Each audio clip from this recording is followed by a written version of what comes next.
Hi, I'm Mark from jazzguitarlessons.net and you're listening to Album Deep Dives. Welcome to Jazz Guitar Lessons, where we help guitarists learn jazz faster, express themselves more fluently, and have fun along the way. My name is Mark, and if you're looking to learn jazz, form better practice habits, and especially if you enjoy a French accent, make sure to subscribe. Let's start this episode with one of my favorite quotes about one of the most impressive guitarists in history, our man Lenny Breau. This is what Carol Kay, one of Lenny's friends and an astounding bass player, said regarding the night when the Velvet Touch album was recorded live at Shelly Main's Hall, and I quote here, "If you drop a bomb on the place that night, you'd have wiped out all the guitar players in the world. They were all down there, from Howard Roberts to George Van Epps to Joe Pass. He conquered Hollywood because we all loved him as a player and we loved him as a person." End quote. Lenny Breau was an amazing Canadian guitarist and is widely considered one of the most innovative guitar players in jazz history. And once you hear him play, you'll realize it's not even an exaggeration. Unfortunately, Breau is one of those tragic figures that not a lot of people outside the jazz guitar world know about. He had a torturous addiction to alcohol and drugs, and this had a big impact on his personal life and his music. Sadly, he died mysteriously at a very young age of 43.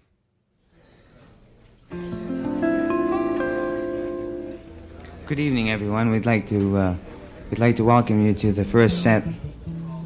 We'd like to start off by introducing everybody and saying that we got Reg Kellen on drums. Reg Kellen, thank you. And Ronnie Halderson on electric bass.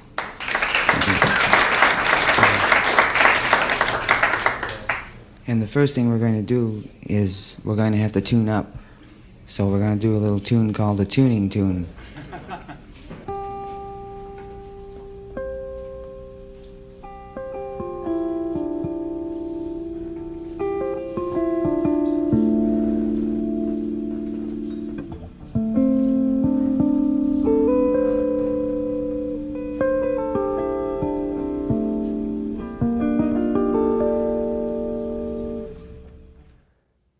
The Velvet Touch of Lenny Breau is an album that was recorded during 3 nights on April 1969 in LA under the RCA label.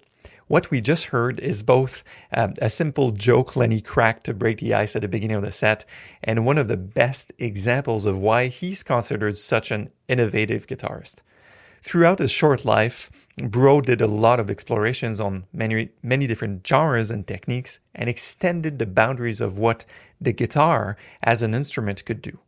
His use of harmonics, for example, make the instrument sing in such a delicate way that it almost reminds us of bells and chimes. And keep in mind, Lenny was only tuning his guitar in the example we just heard. So the recording we're exploring in this episode had the fortune of capturing Lenny's playing, not only at his best technically, but also it paints a pretty accurate picture of the curiosity, the explorations, and the innovations of him as an outstanding musician.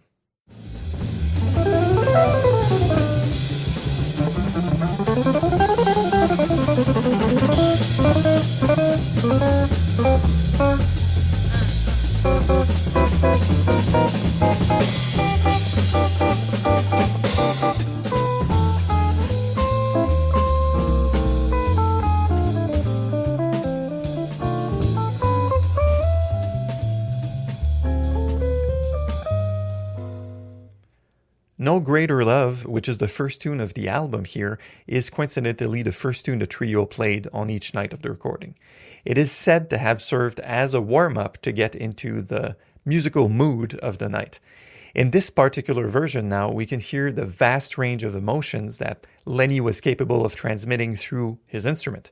He masterfully plays the melody and accompanies himself with lush chords that reminds us of Bill Evans, as well as he's improvising in chordal style, highlighting the melodic richness of the tune, and Lenny also goes into these fast and frantic lines that not only show his mastery of the guitar and bebop language, but also fills the atmosphere with an almost childlike energy and excitement. In the next track, the trio performs Jerry Reed's The Claw. This is where we can hear yet another facet of Lenny's musicianship. He used a nylon string guitar on that track. This is a famous country jazz tune, by the way, and his mastery of this technique makes perfect sense, of course, as he was the son of two professional country players after all, Harold Breau and Betty Cody. So Lenny used to play together with his parents at their shows, from a very early age, and this gave him a deep love and understanding of country music that we can all clearly appreciate here.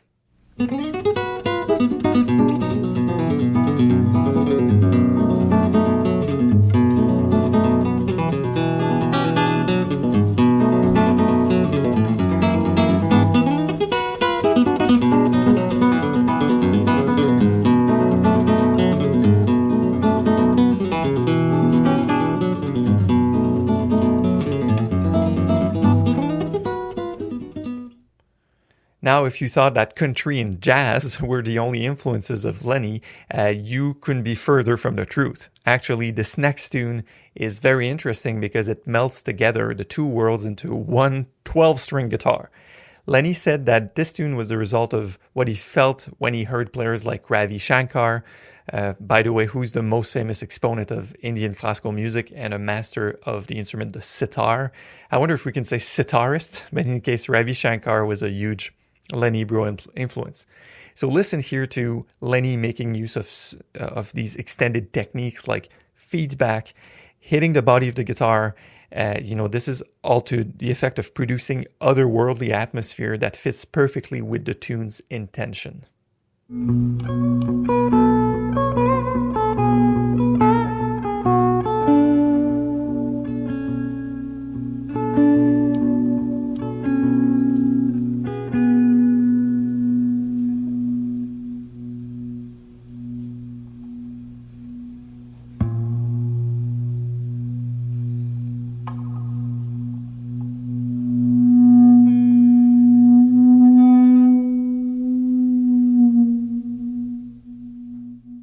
The next track is a real treat.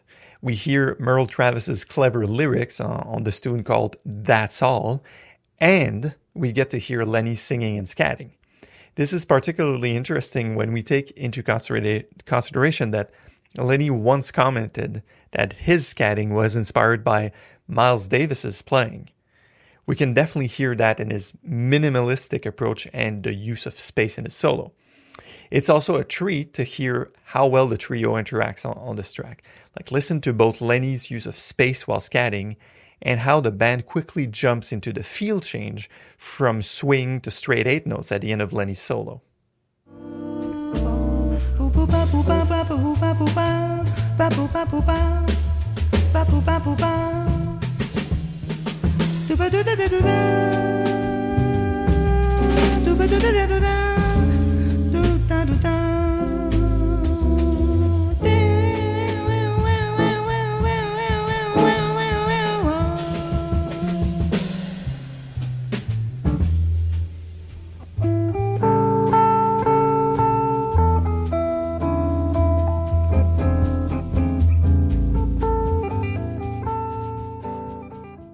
Now, the next track on this record is a version of Mercy, Mercy, Mercy, the tune written for Cannonball Adderley by Joe Zawinul.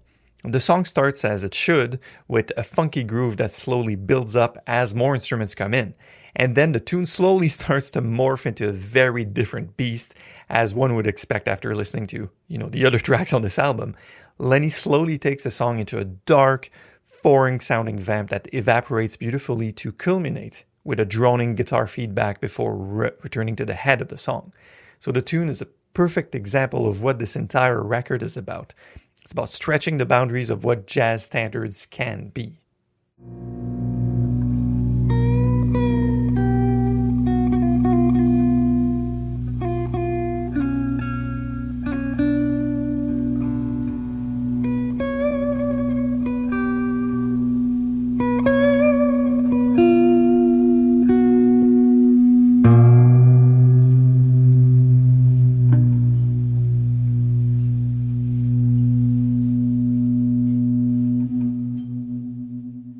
Yet another big influence for Lenny was flamenco music.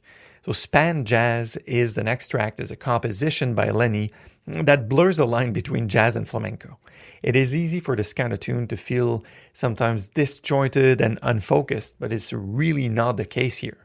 Lenny masterfully goes from one genre to the other, making them almost like interact in a way. It almost feels like flamenco and jazz are just having a friendly chat, right? So Span Jazz is this genre-bending tune that displays Lenny's mastery of the flamenco technique and just how much expression he's able to pour into his playing, no matter the style.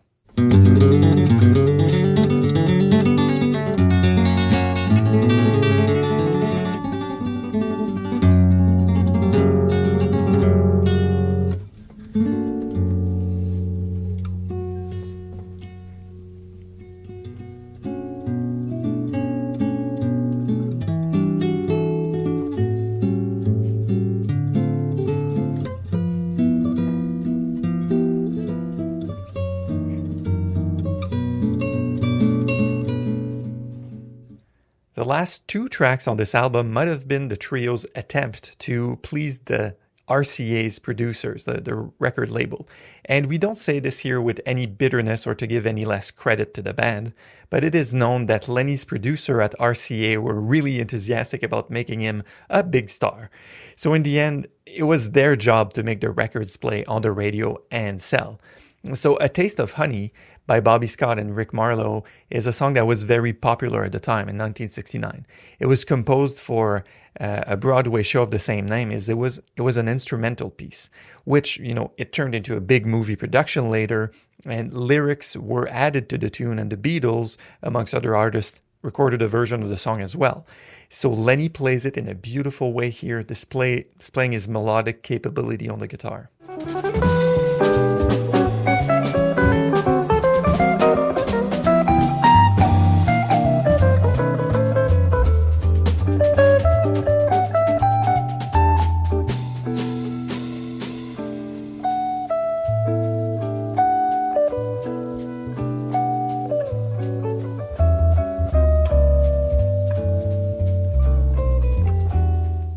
After listening to this entire album, we have a much clearer idea of just how unique and innovative Lenny's playing was.